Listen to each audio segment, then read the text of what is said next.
ታወስ ያለበት ጉዳይ ኢትዮጵያ ውስጥ በገጠመን የለውጥ ሂደት እንዲህ ተቀምጠን መነጋገር በራሱ ዘንግታችሁት ነው እንጂ ኢትዮጵያ አለቀላት እኮ ተብሏል። ኤምባሲዎች እኮ ይወጡ ተብሏል። አረሳችሁት እንዴ? እንኳን እኛ በስኪርቶ ብቻ የመጣ ነው ቀርቶ እዚህ ጎረቤት ሀገር እኮ ወታደር መንግስት ቀይሮ ምን እየሆነ እንዳለ እኮ ሱዳን እናያለን። ኢትዮጵያን ከመበታተን ኢትዮጵያን ከመፍረስ ታድጓል። ኢትዮጵያን ካለችበት አዘቅት ወደ ከፍታ እንድትወጣ ስራ ተጀምሯል። ብዙ ፈተናዎች አሁንም አሉ፣ ግን ውጤቱ መዘንጋት የለበትም። ኢትዮጵያ ተርፋለች። ዛሬ ኢትዮጵያ ትበተናለች የሚል ስጋት ብዙዎቻችሁ ውስጥ የለም። ታውቁታላችሁ። እኔ ጋር የለም። ለምሳሌ አልሰጋም። ኢትዮጵያን ለመበተን የሚያስችል ኃይል አለ ብዬ አላስብም። እዚህም እዛም ጉዳዮች ይኖራሉ፣ ግን መበተን አይችልም። ወደዚህ የመጣው በሪፎርም ውስጥ ይሄንበት በጣም ዋይዝ የሆነ የሪፎርም አፕሮች ነው እንጂ ብዙ ሀገራት በእኛው ሰፈር በእኛው አካባቢ መሰል ስራ ጀምረው እንደ ሀገር እንደዚህ መነጋገር ወደማይችሉበት ደረጃ ደርሰዋል። ሱዳን ካርቱም ላይ እንኳን ፓርላማ ጥቂት ሰዎች ሰብሰብ ብሎ መነጋገር ይችላሉ። ዛሬ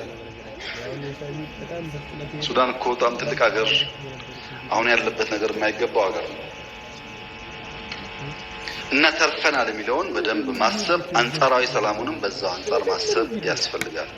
ትግራይን በሚመለከት ለተነሳው ፕሪቶሪያ ለትግራይ ሕዝብ እፎይታ አምጥቷል። ለትግራይ ሕዝብ ልጆቻቸውን በየቀኑ ከማጣት ታድጓል። ለኢትዮጵያ ደግሞ አዲስ ባህል ፈጥሯል። ለካ መንግስት እያሸነፈ ማጥፋት እየቻለ ሰላም ይበልጣል ብሎ አቁሞ ውጊያ ለተዋጉት የተፋለሙት ኃይሎች መንግስት ይሰጣል የሚል ለብዙ ሀገራት ልምድ የሚሆን ለኛም ልምድ የሚሆን አዲስ ባህል ፈጥሯል። ከዚህ ውጪ ግን ሰርቪስን ብንመለከት ትግራይ ቴሌኮሙኒኬሽን አልነበረም፣ መብራት አልነበረም፣ ባንክ አልነበረም፣ የአየር ትራንስፖርት አልነበረም፣ ትምህርት አልነበረም፣ ፋብሪካዎች ስራ አቆመዋል። ይሄ ሁሉ እኮ ጀምሯል። ትርፍ አይደለም እንዴ? ዝቅተኛ 26 አለ። ስልክ የለም ማለት እኮ እዛና እዚህ ያለ ቤተሰብ አይገናኝም ማለት ነው። ትግራይ ክልል መንግስት አልነበረም፣ መንግስት ተቋቁሟል። ለአንድ ክልል ለትግራይም ይሁን ለኦሮሚያም ይሁን ለደቡብ መንግስት አስፈላጊ ነገር ነው። መንግስት ከፈረሰ መንግስትን መልሶ ማደራጀት በጣም ፈተና አለበት። ደካማም ቢሆን መንግስት ኖሮ ክፍተቱን እየሞሉ መሄድ የሚያስፈልገው እና መንግስት ተፈጥሯል። የተፈናቀሉ ሰዎች በሚመለከት ራያ 100%፣ ጸለምት ተመልሷል እኮ የተፈናቀለ ሰው ትርፍ ነው። ይሄ ምን ቀረ ታዲያ ያላችሁ እንደሆነ ወልቃይት የተፈናቀሉ አልተመለሱም፣ ዲዲአር አልተፈጸመም። በጣም ብዙ ትርፍ ነው ፕሪቶሪያ ያለው። የቀረው ምንድን ነው? ወልቃይት። እሱስ መመለስ አለባቸው። በተደጋጋሚ ታውቃላችሁ፣ መንግስት የጸና አቋም ነው ያለው። የተፈናቀሉ የኛ ዜጎች ወንድሞቻችን ወደ ቀድሞ ቀያቸው መግባት አለባቸው። ለዚህ ደግሞ በሁሉም ወገን ያሉ ኃይሎች ተባባሪ መሆን አለባቸው። ዲዲአርስ መፈጸም አለበት። ምክንያቱም የታጠቀን ኃይል በመንግስት በጀት ለረጅም ጊዜ ማቆየት ልማት ይጎዳል፣ የጊዜ ጉዳይ እንጂ ክልሉን ይጎዳዋል። መፈጸም አለበት። ጀምረን ነበር ታውቃላችሁ፣ አልቀጠለም። እነዚህ ሁለት ጉዳዮች አንዳንዴ የፌዴራል መንግስት ችግር አድርጎ ለመሳል ይሞከራል። ስህተት ነው። የፌዴራል መንግስት ትግራይ ያለውን ጉዳይ በሰላማዊ መንገድ የመፍታት ከፍተኛ ፍላጎት አለው። ትግራይ ሳትቀየር ኢትዮጵያ ብቻዋን ትቀየራለች የሚል እምነትም የለንም እውነት ለመናገር። ለዚያ ነው ቅድም እንደተባለው የታሰሩ እስረኞች ለመፍታት ስንፈታም ያ ሁሉ ጩኸት የነበረው ሰላም ስለሚሻል፣ አስሮ ማቆየት ስለሚከብድ አይደለም። በዚያ የሚገኝ ሰላም ካለ እድል ለመስጠት። በትግረኛ አንድ አባባል አለ። ናንጫዋ ጻረ ሞታ ንድሙ መጻወት ይባላል። ምን ማለት ነው? ለድመት አይጥ ይዛ እንደዚህ የምታንገራጥው ለሷ ጨዋታዋ ነው። ለአይጧ ግን ጣረ ሞት ነው። ለአንዳንዶች ውጊያው ጨዋታ ሊሆን ይችላል፣ ለህዝባችን ግን ጣረ ሞት። ለአንዳንዶች ስለ ውጊያ እያነሱ መናገር ምንም ጉዳት የሌለው ሊሆን ይችላል ስለማይሞቱ፣ ለወጣት ግን ጉዳት ነው።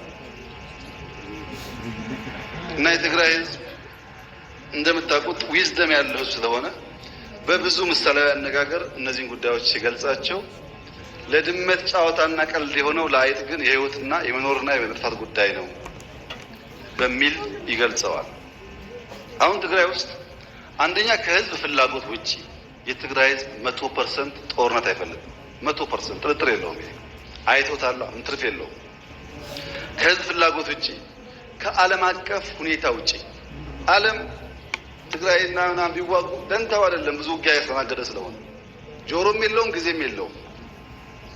ዓለም ጊዜ ቢኖረው ኖሮ ሱዳንን ያዳምጥ ነበር።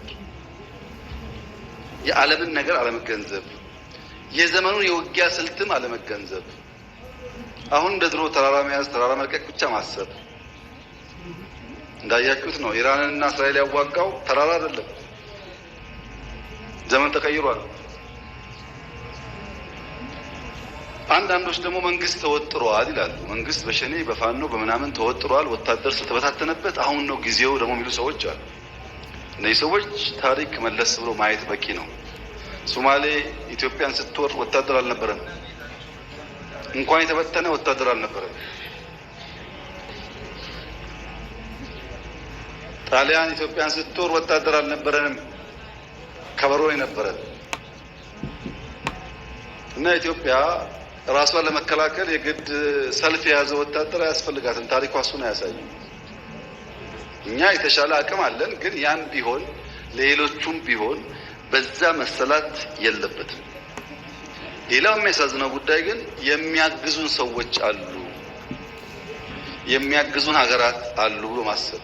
እነዚህ ሀገራት እንኳን እናንተን ራሳቸውን ማገዝ አይችሉም። ሞራል ቲፎዞነትና ማገዝ ለየብቻ ነው።